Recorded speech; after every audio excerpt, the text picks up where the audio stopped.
terminábamos el siglo en medio de una, ¿por qué no decirlo?, una mortandad de inocentes. Nosotros sabíamos, los periodistas, que muchas personas perdieron sus casas, perdieron sus forma de sustento, perdieron sus ahorros, perdieron su forma de curarse, muchos ancianitos, perdieron la forma de subsistir, no solo por el feriado bancario, después por la dolarización. Su dinero se vio reducido a ínfimas cantidades que no les permitía sustentar su vida, y eso les significaba y les representaba la muerte.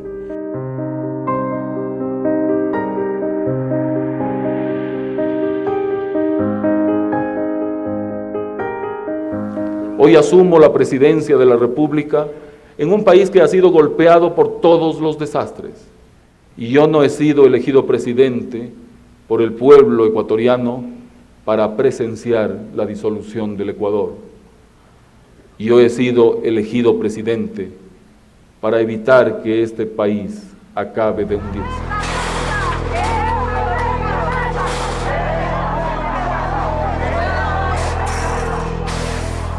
Entonces yo estaba sin trabajo, ya a mi edad ya no conseguía trabajo. Y tenía mi última hija estudiando, ya estaba en último año de bachillerato. Y en el colegio siempre le piden a uno tantas cosas, hace falta. Y yo estaba desesperada, no me devolvían el dinero. 2 años ni nos devolvían ni nos pagaban intereses en el Progreso. Y nosotros salíamos a hacer la bulla, digamos, en la Amazonas, pues ahí en el edificio del banco. Nos tiraban gases lacrimógenos, pasamos horrores ahí, horrores. Ahogándose, ajustándose la manga. ¿Para qué ahora? ¿Qué nos dejan, señorita? ¿Para qué? Yo soy madre de 5 hijos. Si no es plata que me he encontrado en la calle ni nadie me ha regalado, señor. ¿Cómo pueden imaginar que cosa de estas? Es una infamia y injusticia. ¿Qué hago con mi familia, señor? Y el Yamil tiene que hacer, porque es la política sucia, la política neoliberalismo de este infeliz Yamil. Tuvimos que en el transcurso de alrededor de 7 años, los banqueros, que eran los que manejaban la plata, con un neoliberalismo que le quitó todo poder de control a la superintendencia de bancos, en donde se pasó la labor de auditoría a la acción privada, en donde definitivamente todo hacía lo que le daba la gana. Tuvimos alrededor de 16 bancos que se convirtieron en bancos rateros. Esos rateros banqueros fueron metiéndole la mano a través de varios sistemas a los bolsillos de los ecuatorianos. 1992. Se liberaliza el sistema financiero. El Banco Central asume exclusivamente funciones monetarias y cambiarias. Se descuidan los mecanismos de control. 2 años después, con la aprobación de la Ley de Instituciones Financieras, se permite a los banqueros ampliar sus actividades y diversificar sus negocios. Empiezan, por tanto, los créditos vinculados y, en paralelo, la fiebre de los depósitos extraterritoriales. Como esgrimía en aquella época, el Estado no debía controlar a los bancos, debía haber leyes que sea la competencia la que regule a las actividades bancarias. Entonces el señor Sixto Durán Ballén, que debería estar preso, eliminó los controles en los bancos. Permitió que, por decir, el 100% del patrimonio técnico de los bancos puedan ser destinados a préstamos en instituciones o empresas relacionadas con los accionistas de los bancos. Eliminó una serie de controles. Y entonces ahí empezó todo el festín o toda la fiesta de los señores banqueros, porque eliminados los controles, ellos hicieron lo que les dio la gana. La superintendencia de banco no podía intervenir directamente cuando detectaba algo. Además que los superintendentes de banco los ponían los mismos banqueros. Durante el régimen de Sixto Durán Ballén, para bajar la inflación y arreglar una crisis económica que se venía arrastrando de años pasados, se elevaron las tasas de interés con la idea de impulsar a los ahorristas e inversionistas extranjeros a depositar su dinero y que los bancos tuvieran suficiente para prestar y así reactivar la economía. Además, se liberalizó el sistema financiero, permitiendo la creación de varios nuevos bancos.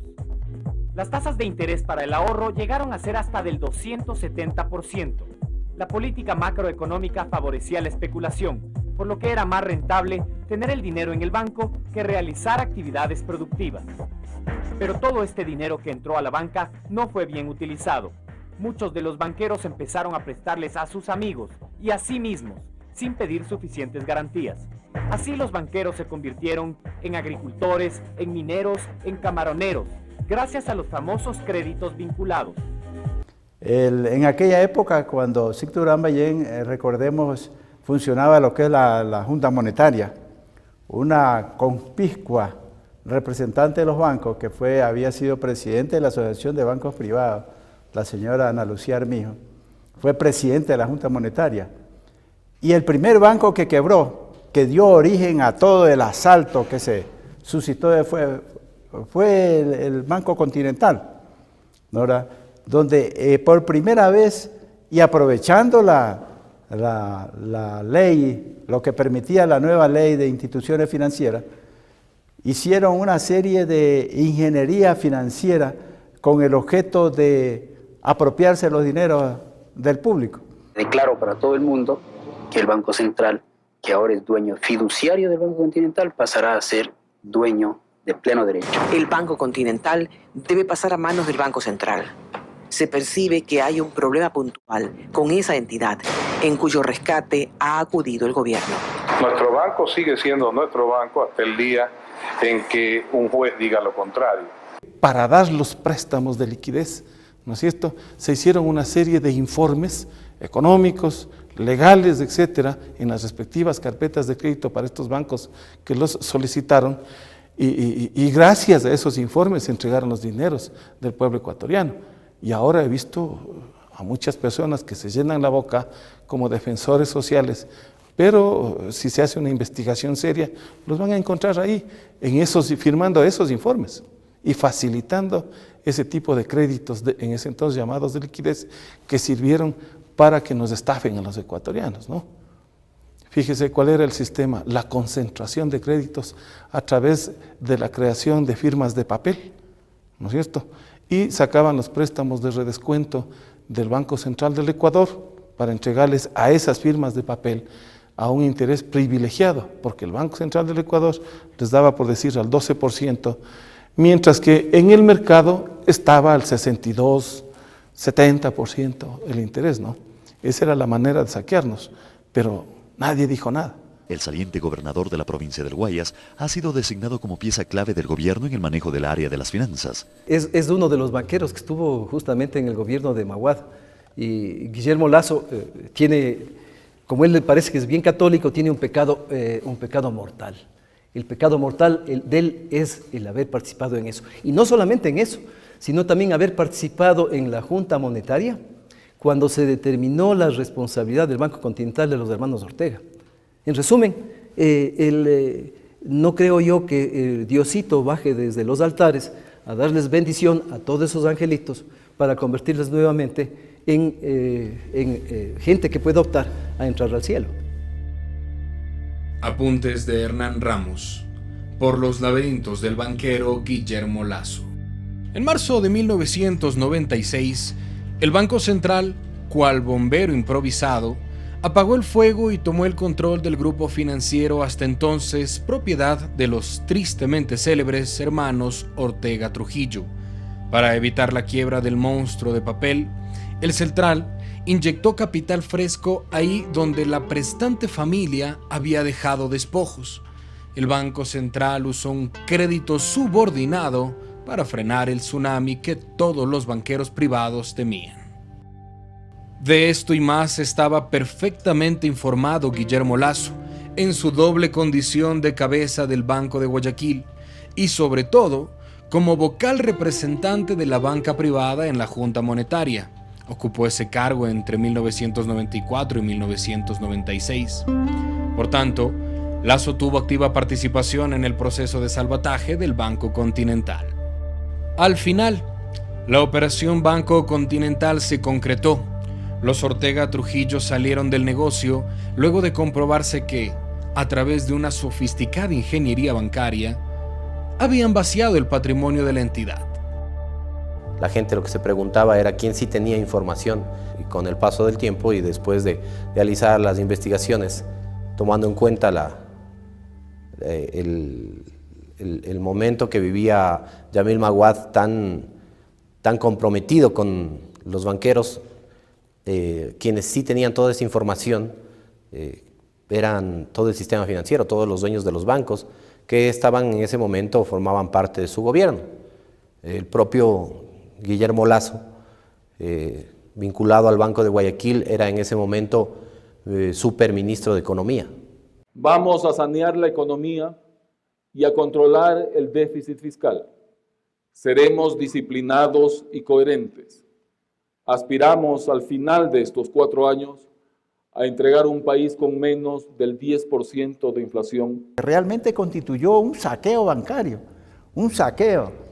Bastaba para que usted funde un banco, de acuerdo a la ley de instituciones financieras, bastaba que usted funde un banco con un capital irrisorio e inmediatamente usted se declaraba que tenía problemas y el Banco Central tenía que darle lo que se llama préstamo de liquidez, es decir, usted ya no tenía dinero supuestamente para devolverle a los depositantes. El Banco Central tenía que acudir donde el banquero para darle un préstamo de liquidez para que tenga supuestamente el dinero suficiente para devolverle los fondos a los depositantes. Lógicamente que dejaban las carteras de ellos mismos, de empresas relacionadas, se la entregaban al Banco Central. Y entonces ahí empezó todo. Y no solamente eso, no solamente que fundar un banco era lo mismo que asaltarlo, que asaltar al Estado, porque además del préstamo de liquidez, habían otra clase de préstamos que tenía el Banco Central la obligación de entregarle a los banqueros. Las propiedades entregadas a cambio de los préstamos fueron totalmente sobrevaloradas, según una fuente de la Superintendencia de Bancos. Es más, agrega, ni siquiera existen avalúos de las garantías que fueron infladas a cambio de préstamos que suman $680 millones. Entregar masivamente créditos desde el Banco Central a los banqueros con el argumento de impedir su quiebra, ¿no? Esta entrega masiva de recursos que se dio desde el Banco Central, que inyectaba en consecuencia liquidez, entregaba sucres, en ese momento era nuestra moneda, entregaba créditos en sucres a los banqueros tomaban los sucres, transformaban en dólares y fuera del territorio nacional. Entonces fue una devaluación violenta, este denominado salvataje bancario dio lugar a una devaluación violenta de la moneda. El sucre se devaluó 100% cada 3 meses. Lo que quiere decir que se trasladó automáticamente al conjunto de la población, porque se devaluaban los salarios, se devaluaban las pensiones de los jubilados, se devaluaban los activos de las empresas. Alcista que afecta al dólar desató la mañana de ayer pánico en el mercado de Guayaquil, llegando a niveles verdaderamente dramáticos. En cuestión de 1 hora, este mismo dólar en el mercado alcanzó el precio más alto de la semana, al situarse en 18.000 sucres y hasta 20.000 sucres para la venta. Había un sistema bancario que funcionaba como plazo fijo, donde eran atractivos los intereses. Entonces una persona que tenía su capital después de 30 años de trabajo ponía este dinerito a plazo fijo para vivir de los intereses. Esa era una de las formalidades que existían. Mientras tanto, en el mercado de la calle la cotización de la divisa norteamericana se encontraba a 10.000 sucres para la venta y se espera que el gobierno tome las medidas adecuadas. Hemos llamado a una subasta de margen y eso determinó una caída inmediata en el tipo de cambio. Hemos vendido una mínima cantidad en términos de las demandas que realmente tiene la banca, lo que nos hace pensar que efectivamente hay un componente especulativo elevado dentro del mercado cambiario. Nos hicieron vivir una aparente bonanza económica, donde se liberaron las tasas de interés y la gente tenía la posibilidad de acceder a tasas de interés que sobrepasaban el 50%, lo cual la gente depositó todo su dinero que tenía, vendió propiedades, vendió carros. La descomunal alza en el precio del dólar tiene como efectos la elevación en los costos de los productos de primera necesidad. Empleados de almacenes, tiendas de abarrotes y supermercados cambian cada 15 minutos los tickets que señalan los precios, provocando airadas protestas de los usuarios. Sí, señor, el asunto está muy complicado. Sí, es la verdad. Está muy alto los precios. Ayer compré un cofre para mi hijo en 20.000, hoy ya está en 30.000, mañana en 40.000 y está mal así. En los mercados la historia se repite. Amas de casa que deambulan buscando precios bajos se chocan con una realidad diferente. Y es que las cosas costaban ya no miles, sino millones. En solo una semana, una refrigeradora importada pasó de 29 millones a 40 millones de sucres. Un televisor de 21 pulgadas de 8.400.000 a 9.300.000. Y una llanta de 1.100.000 a 1.700.000 sucres. Desde que hubo la compra y venta del dólar, los banqueros manejaban eso, ¿verdad?, para su propio beneficio. Lo que pasa es que ya hizo crisis, ya los niveles de especulación subieron extraordinariamente, que del dólar de 3.000, 4.000 en 4 o 5 meses subió a 25.000. Pero los banqueros eran los que escondían el dólar para que suba. Lo aflojaban para que baje, de acuerdo a sus intereses. Pero regularmente era una tendencia al alza. Era netamente especulación. Netamente encarecían las importaciones. Encarecían y quebraban a muchas industrias, que eran los que tenían que comprar bienes en el exterior. Y resulta que el producto, el público no lo podía pagar, no podían recuperar y muchas empresas quebraron. Porque no es solamente que ellos perjudicaron al Estado, los banqueros, sino también a la industria, al industrial, al inversionista, a muchos perjudicaron. El Ecuador es nuestra familia. El Ecuador entero es nuestra familia. Pero es una familia llena de injusticias. El 60% de la población de nuestra familia es pobre. Y debemos sacarla de la pobreza, comenzando desde hoy. Maguad, con un problema de cerebro, que había tenido con anticipación un derrame cerebral, un hombre incapacitado, fue tomado como monigote por aquellos que tenían el poder del país, por los banqueros, por grupos económicos alrededor de los banqueros, grupos políticos alrededor de los banqueros. Le hicieron presidente de la República. Y es evidente que, habiéndole hecho presidente de la República, ellos querían ocultar todo el latrocinio que vinieron haciendo durante 7 años antes de la caída de Maguad. Fernando Aspiazu Seminario, entonces presidente del Banco del Progreso, desembolsa $3 millones al candidato presidencial Yamil Maguad. Su contribución corresponderá al 27% de sus gastos de campaña.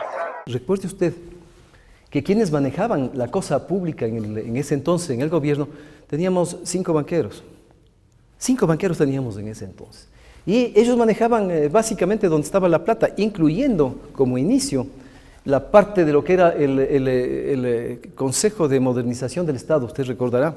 Manejaban 2 angelitos, que se llevaron la plata con helicóptero. Un helicóptero inmenso descendió sobre el Banco La Previsora, se llevó la caja fuerte, se llevó un montón de información, hasta el punto tal que los señores Guerrero no aparecen en ninguno de los anales de las demandas que fueron fallidas en las cortes corruptas que también tuvimos durante todo el periodo hasta la presente fecha. Maguad nombra a reconocidos banqueros en su gabinete. Guillermo Lasso, del Banco de Guayaquil, se convierte en el superministro de Economía. Álvaro Guerrero Ferber, del Banco de la Previsora, presidente del Consejo de Modernización. Fernando Guerrero Ferber, también de la Previsora, va al Banco Central. Medardo Ceballos Balda, de Bancomex, se convierte en embajador en México. Ana Lucía Armijos, de la Asociación de Bancos Privados, es ministra de Gobierno y luego de Finanzas. Porque era como dice en el libro que lo he hecho, el saqueo, era un saqueo pues, generalizado, porque todas las instituciones financieras estaban al servicio de los señores banqueros de aquella época, ¿no, verdad? Y entonces lo mismo ocurrió en el Banco del Progreso, lo mismo ocurrió en el Banco de Tungurahua, lo mismo ocurrió en el Banco de Préstamo. Además también se daban las famosas daciones de pago, que en el Banco La Previsora, cuyos hermanos Guerrero Ferber eran los que quebraron el banco, pero ellos previamente habían financiado la campaña de Yamil Mahuac. Y Yamil Mahuac lo nombra a Guerrero Ferber, a uno de los hermanos, lo nombra gerente del CONAN. ¿Se acuerda del Consejo Nacional de Modernización? Que era el encargado de vender al país.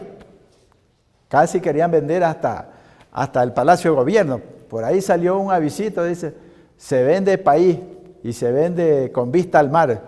Informe en el Palacio de Gobierno en Carondelet, porque a toda esta gente lo que se decían es que el Estado era un mal administrador, que era demasiado obeso y que había que reducir al Estado. ¿Y quién era uno de los encargados de esa venta? Casualmente, el que había quebrado el banco de la Previsora. Aspiazu también confesó que había aportado $3 millones a la campaña presidencial de Mahuad y que otros banqueros habían hecho lo mismo. Mahuad, Pons y Ramón Yulí le pidieron una contribución que estuviera al nivel de otras donaciones hechas por Álvaro Guerrero, Fidel Egas, Guillermo Lazo, Nicolás Landes, Roberto Vaquerizo, Danilo Carrera y Medardo Ceballos, todos ellos banqueros. Porque el fenómeno fue que previo a la crisis los banqueros concentraron el crédito concedido con el ahorro de los depositantes en empresas de su propiedad, las famosas vinculadas. Es decir, que los banqueros, cuando estaban abiertos, se concedieron autopréstamos a empresas de su propiedad. No solamente a empresas que existían, sino que también se concedieron préstamos a empresas que crearon de manera fraudulenta, las llamadas empresas fantasmas, empresas en las que utilizaban como accionistas a humildes ciudadanos, a su chofer, a funcionarios de los bancos, a empleados de las haciendas, es decir, les hacían aparecer como accionistas de empresas que recibían cifras millonarias y en general las vinculadas no colocaban las garantías que debían colocar. Cuando usted va a solicitar un crédito le exigen una garantía, pero en este caso, como eran créditos a empresas de su propiedad, los banqueros no exigieron las garantías y les dieron cifras millonarias contra firma de un pagaré, de un documento que no era ninguna garantía. La televisión tiene en sus manos el registro de 30 empresas presuntamente fantasmas que habrían recibido créditos millonarios del Banco del Progreso sin las debidas garantías. Tomamos al azar 10 de esas empresas que tienen una misma dirección, Avenida Francisco de Orellana, 1085 en Guayaquil. Acudimos a esa dirección y constatamos que no hay rastro de esas empresas allí. Al inicio del gobierno de Mahuad, que nada más que fue un muñeco manipulado por banqueros, él comenzó con 5.400 sucres cada dólar, terminando después en 25. Pero la manipulación del tipo de cambio hacía de que a través de depósitos y de préstamos vayan haciéndose unas grandes cantidades de negocios con empresas de fantasmas que se constituyeron durante el transcurso del tiempo. Me recuerdo yo, había un señor Tigreros, un estudiante de leyes en la ciudad de Guayaquil, que constituyó cerca de 700 empresas de papel, en una sola notaría. Golpeaba la puerta a los banqueros corruptos, a los banqueros rateros, compraban las compañías, colocaban la administración entre los choferes, guardaespaldas, cocineras, lavanderas y metían dinero. 6 de las 10 empresas que supuestamente funcionarían aquí concentran a junio de 1998 un total de 78.800 millones de sucres en créditos. Lo grave del asunto es que estas empresas no aparecen por ningún lado y tampoco sus supuestos gerentes. En síntesis, de las 30 compañías investigadas por la televisión, solo una aparece en la guía telefónica. De las 29 empresas restantes no hay rastro alguno y sin embargo 19 de ellas deben un total de 213.411 millones de sucres al Banco del Progreso. Ellos a través del Congreso Nacional fueron corresponsables porque de ahí, del gobierno de Sixto Durán Ballén y de Alberto Dajir, derivó toda la crisis financiera, porque ahí se aprobó la ley de instituciones financieras y posteriormente vinieron enseguidilla una cantidad de leyes como las denominadas troles, se creó la AGD, institución que es la AGD, entre otras decisiones parlamentarias. El Partido Social Cristiano, el Partido Conservador, la Unidad Republicana de Sixto Durán Ballén, entre otros, son los responsables ante la historia de el mayor atraco de la historia.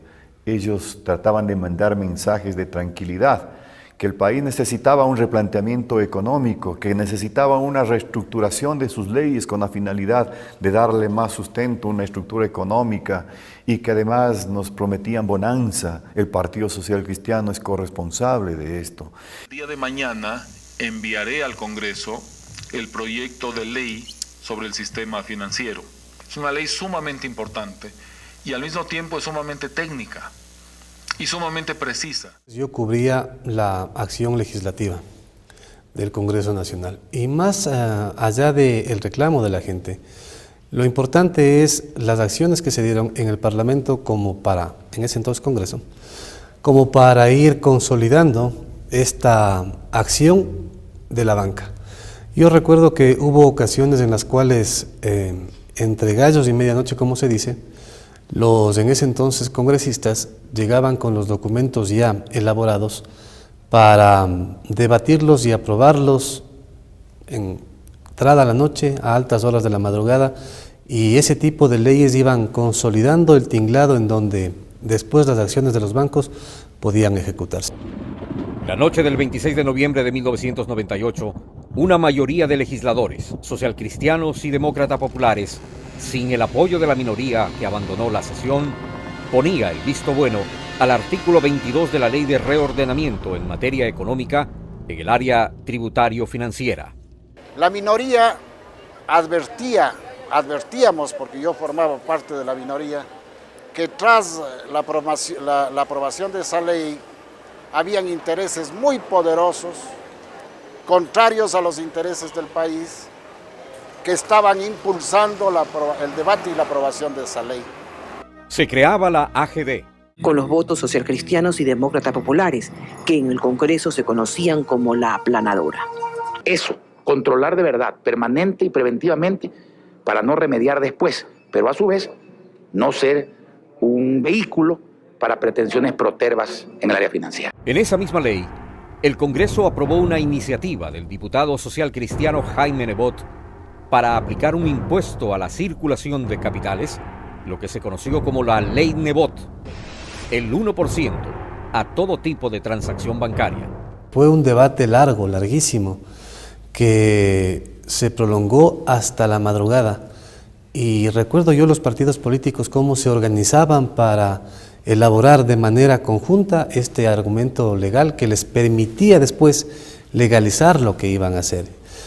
Como decía alguien, se aprobó la ley en horas de la mañana, 1 o 2 de la mañana, recuerdo yo, y ese mismo día, cuando se había aprobado la ley, el Banco Central asumió la deuda de la banca privada, y una deuda que no tenía límites. Entonces, el accionar del Congreso Nacional fue eso, directamente encaminado a ese tipo de acciones. Pero la magnitud y la emergencia de la crisis que vivimos no me permite esperar a que el Congreso discuta y apruebe esa reforma.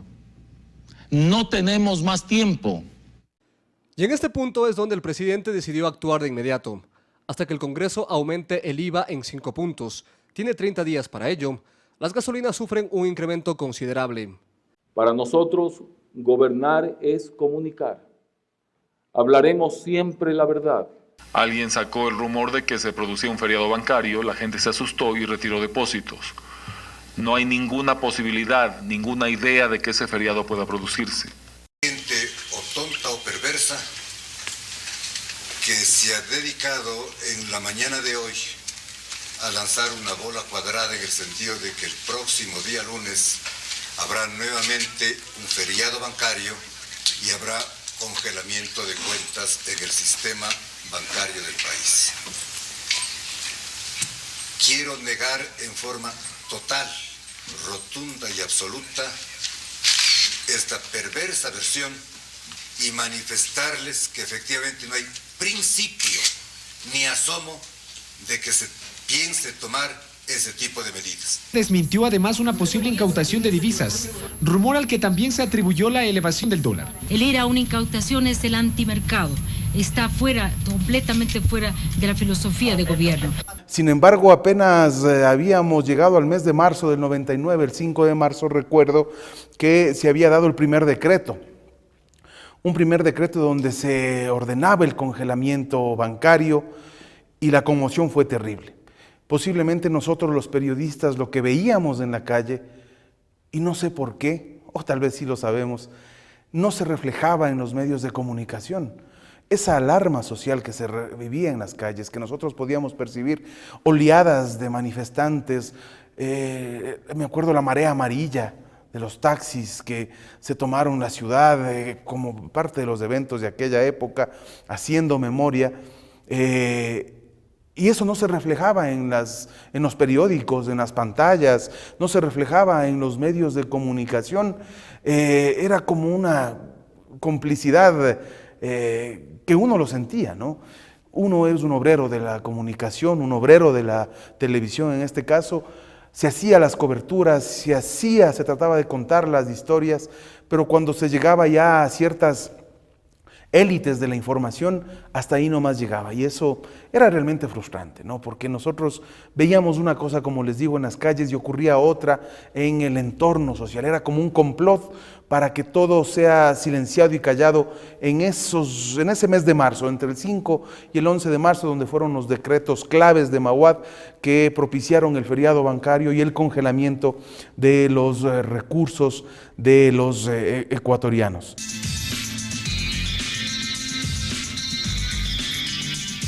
En mi calidad de superintendente de bancos, comunico a la opinión pública que la Junta Bancaria ha resuelto declarar un feriado bancario por el día de hoy, lunes 8 de marzo de 1999. Celebramos todas las mujeres este Día Internacional de la Mujer, pero también nos sorprendemos con el feriado bancario. Los bancos del país no pudieron abrir sus puertas hoy debido a un feriado bancario dispuesto por la Superintendencia de Bancos. Y miles de clientes se mostraron sorprendidos esta mañana cuando se enteraron que la Superintendencia de Bancos dispuso un feriado en todas las entidades financieras. El Ecuador amaneció con todos los bancos cerrados por un feriado bancario. Una medida sin precedentes en el país. Las puertas estuvieron cerradas y simplemente una comunicación informaba sobre la medida. Hoy no hay bancos. Imposible, me está tomando el pelo. Es desconcertante porque no se sabe absolutamente nada qué es lo que está sucediendo. Estamos en un caos bárbaro, yo no sé, este Maguad nos tiene fregados. Sorpresa y desconcierto se vive hoy en la capital y el país por el feriado bancario decretado por la Superintendencia de Bancos. La orden fue tan sorpresiva que incluso quienes trabajan en las instituciones financieras desconocían lo que ocurría. Los cajeros automáticos se vieron abarrotados de personas que recurren a este sistema como la única alternativa para obtener dinero en efectivo. Este día el dólar se vendió en la calle sin precio fijado, y lo que es más, la venta fue mucho menor. Está todo cerrado, entonces no podemos. Estamos aquí, algo que se puede comprar se da 11.000. La reunión obviamente tocó los tópicos que tienen correspondencia a la decisión de la Superintendencia de Bancos de decretar un feriado bancario durante el día de hoy. No se han establecido hasta hoy las decisiones que se han tomado, los voceros oficiales guardan total hermetismo. La primera información que tienen los ecuatorianos es escuchar al expresidente Maguad decir que no va a existir una incautación de dinero y que el feriado bancario va a durar 24 horas. Luego tenemos la información que el feriado bancario se extiende por más tiempo. Eso causa mayor incertidumbre y comienzan los primeros desmanes de la gente queriendo ingresar a las entidades financieras, pero a no encontrar nada, a no encontrar respuestas, a no encontrar a nadie y luego, por supuesto, tener la huida y el efecto dominó con todos los demás bancos. Hemos considerado necesario prolongar por un día el feriado bancario decretado hoy por la Junta Bancaria. Dijo que sabía cómo hacerlo y sí que nos lo hizo de verdad. Multiplicó por 20 cada precio cuando nos arranchó la luz y el gas. Le dio una propinita a los banqueros y al pobre pueblo solo caridad. La reacción fue muy como de enojo, ¿no? De enojo, de frustración o de no comprender qué estaba pasando en este país realmente, pues, ¿no? Porque parecía que había una bonanza financiera con esto de los bancos. Uno recuerda cómo era en ese tiempo que los bancos para captar fondos ofrecían unos intereses increíbles, ¿no? Unos intereses muy altos, y toda la gente estaba encantada y metía su dinero a los bancos para ganar los intereses, ¿no? Y finalmente pues no había sido esa la realidad, sino un manejo de fondos muy malo, unos negocios muy mal hechos, y que finalmente ese dinero se perdió, pero por culpa de las personas que manejaban esto, o sea, que son los banqueros, también los dueños de los bancos, los que hacían todos estos negocios, ¿no? Hasta donde yo sé, hasta donde puedo entender las cuestiones así económicas, que no son mi especialidad realmente, pero eso fue lo que sucedió. Entonces, obviamente era muy indignante que estas personas no hayan tenido ningún empacho en decir se hace un feriado bancario y se cierra y nos quedamos con el dinero de todo el mundo.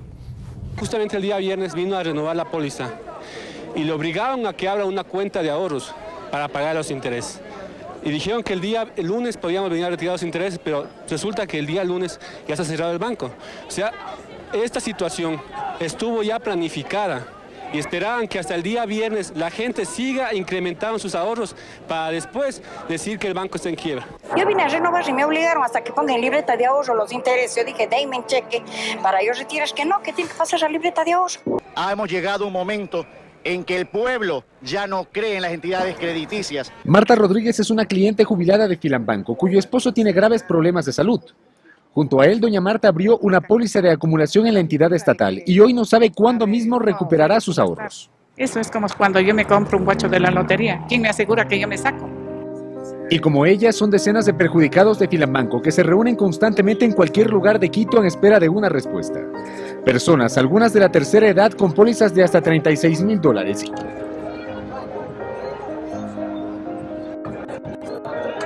El gobierno, el señor presidente de la República dijo que no se iba ningún banco a la quiebra. ¿En quién podemos creer ya?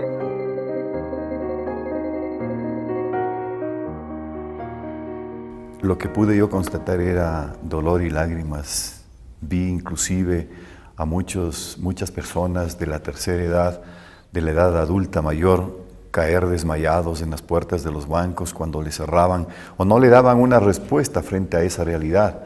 Vi caer en desmayo a muchas mujeres con niños en brazos que reclamaban por su dinero en los bancos ante una ausencia total de respuestas claras y coherentes frente a su exigencia. Y le pido, señor presidente, no nos dejen a calle, por favor. No nos dejen, por favor. ¿De qué vamos a vivir? Somos gente honrada, gente del pueblo. Yo soy un hombre trabajador. Porque prefiero morirme yo y no dejar de morir a mis hijos. Si ya no tengo con qué mantenerles, si ya no voy a tener con qué mantenerles, entonces ¿para qué? ¿Para qué quiero mi vida? Todo habría comenzado por rumores de voces que alertaban saqueos en el sector de la bahía de Huayna Capac. Es que el desequilibrio económico que vive el país ha llevado a muchas personas a la desesperación. Y obviamente uno de esos sectores deprimidos son las miles de personas que se ganan la vida en las actividades informales que ofrece esta gran plaza comercial. Ahorita han saqueado allá en el mercado sur y vino la policía por aquí y toditos han alzado los negocios. Pero antes de que las manos de quienes ocasionaron un gran caos en este sector intenten llevarse mercaderías de los comerciantes, las Fuerzas Armadas emprendieron un rápido operativo que lo evitó. Estamos asustados, no hay venta, no hay plata para sustentar nuestra familia. Una ola de inconformidad que se extendió hacia otros sectores de la ciudad. En Sucre-Colón, por ejemplo, se reportó intento de saqueo a los almacenes de Tía. Aquí las Fuerzas Armadas detuvo a 4 sospechosos.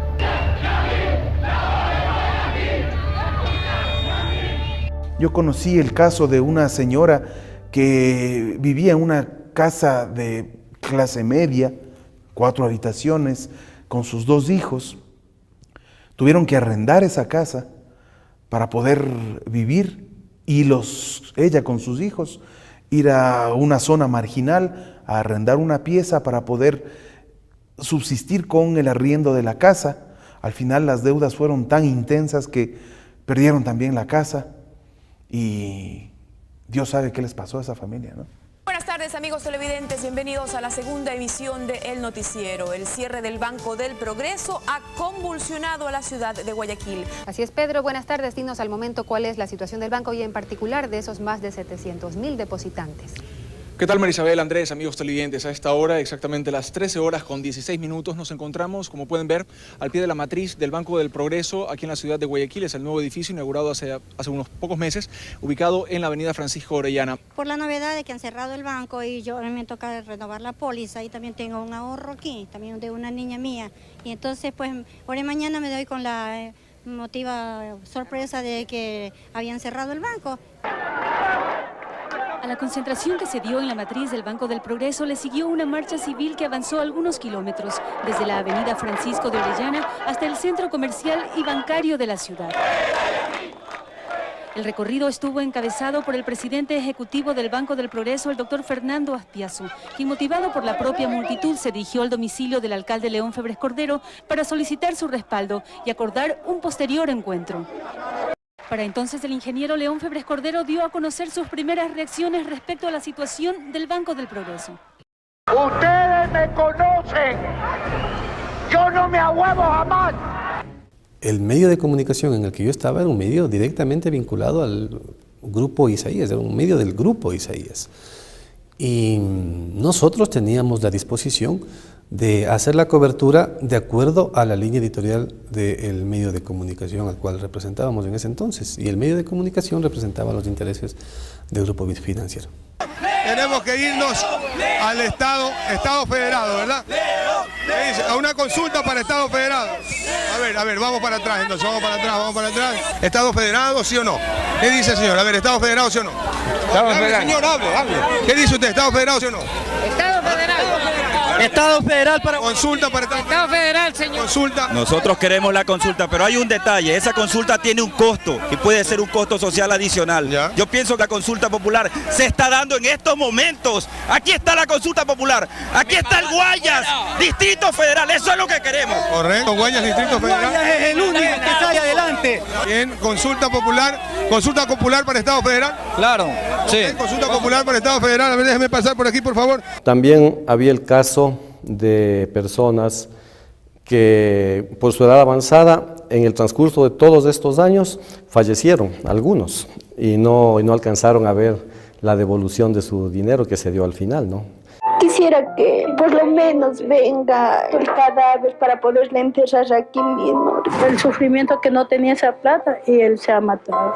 Entonces espero que esto les haga ver el mal que han hecho y no será hoy día. Mañana también se estará velando tal vez aquí o en cualquier lugar una persona que fue a retirar su dinero y no se lo dieron. Yo le comparo a una especie de genocidio, porque realmente muchas de las personas enfermaron gravemente, les dio apoplejías, derrames cerebrales, se enfermaron de la presión que degeneró en enfermedades cardiovasculares.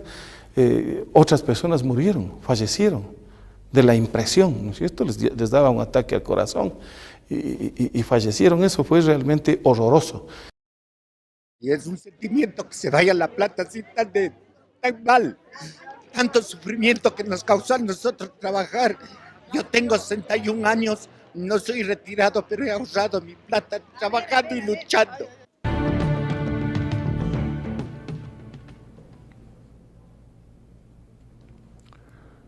Buenas noches, señoras y señores. He llegado a la conclusión de que el sistema de dolarización es un sistema conveniente y necesario para el Ecuador. Es la salida que ahora tenemos, es el camino por donde debemos transitar. Me da coraje porque yo confié mucho en Yamil Maguad, porque él fue gerente de la empresa que yo trabajaba un tiempo y era muy buena persona, era bien tratable todo y a mí me gustaba el señor, pero no me imaginé que nos iba a hacer eso. Desde ahí yo sí ya le tuve coraje. Y antes de que entre de presidente, cuando yo decía que yo voy a votar por Yamil Maguad, me decían, ya va a ver cómo es él, ¿no? Entonces siempre le tengo presente a la persona que me dijo, ya va a ver. Que la cotización del dólar debería ser de 25.000 sucres. Quedó en nada, porque cuando nos devolvieron en dólares. Eso le digo que cuando yo estudiaba a mi hija y no tenía, tuve que buscar quien me preste, haciendo el trato de que cuando me devuelvan les voy a pagar con intereses, con todo. Entonces sumamos todos los intereses de del tiempo y más del capital, entregué todo, me quedé sin nada. La venta del terreno y lo que me dieron en la empresa, me quedé sin nada. Y a raíz de eso, el sufrimiento y todo, empecé a enfermarme. Hasta ahora tengo glucosa alta, o sea, la diabetes, tengo presión alta. En esa época creo que se bajan las defensas y hasta me tuvieron que operar. La Comisión Investigadora de la Crisis Económica Financiera diría 10 años después que las pérdidas para el país superaron los 8.000 millones de dólares, sin cuantificar la muerte de varios ecuatorianos como consecuencia de haber perdido sus depósitos y la migración de más de 1 millón de compatriotas que, desesperanzados y afectados, se fueron para no volver. Salí yo en el 2000. Diciembre hace 12 años. En la crisis, ¿no? Sí, supuestamente en la crisis de Ecuador. Yo salí por la crisis económica de Ecuador para sacar a mis hijos adelante. De que se puso muy mala la economía por la congelación de los ahorros que, bueno, ahí todo el mundo creo que sufrimos un poco el declive de la economía que ocurrió en esa época. Después de 12 años me devolvieron la totalidad de dinero. Sucre perdió su valor comercial en septiembre del 2000, pero el canje por dólares se extendió hasta el 8 de junio del año siguiente. En ese último día hubo quienes expresaron con pena la desaparición de la moneda local. Entonces esa es la razón que siento pena de que se nos vaya nuestra moneda. Y esa misma noche un grupo quemaba una réplica enorme de un sucre hecho en cartón. Era la despedida a una moneda que había circulado en el país durante 116 años. Hay que hacer cuánto representó la pérdida de las familias por el cambio del tipo de cambio en sus depósitos. Los que tenían en sucres y les devolvieron en dólares de 25, perdieron 5 veces lo que tenían depositado ahí abajo. Las acreencias, los pasivos, las cuentas por cobrar de los bancos, de 2.800 que recibió el Estado, pudieron cobrar 1.400, la diferencia. En definitiva, el diferencial cambiario, cuando les prestan a los bancos en sucres y ellos devuelven en dólares, todo eso suma 23.000 millones de dólares. ¿Sabe usted cuánto era el Producto Interno Bruto de ese entonces? 14.000. Significa que era más allá del 170% del Producto Interno Bruto el costo real, no para el Estado, porque el Estado es una entelequia que está puesta ahí arriba. En definitiva, lo que significa es que nos golpearon a los ecuatorianos en nuestros bolsillos por 23.000 millones de dólares. El sucre moría de debilidad crónica y era enterrado en un insólito sepelio que daba paso a un nacimiento con forceps y sin anestesia, la dolarización.